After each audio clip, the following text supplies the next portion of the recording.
Twende pale. Wanawake wenzangu wenye waume wanaenda maofisini kwenye viti virefu, si wanapanga nguo kama hizi, si ndio?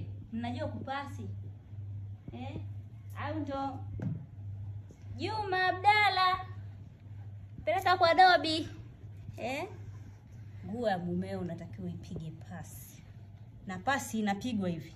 Angalia jinsi nguo inavyopigwa pasi, kama inavyofuliwa ndivyo inavyopigwa pasi. Wewe umekaa tu mguu juu mkuu juu, unaagiza. Sio tabia nzuri.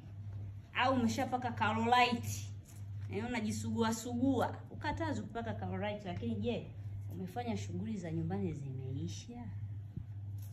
Maana kuna siku za kufanya kazi na kuna siku za kutoka out. We kila siku mwenzetu ukatazu kupendeza, lakini na kazi muhimu. Wasogezee hapo waone jinsi ninavyopiga pasi.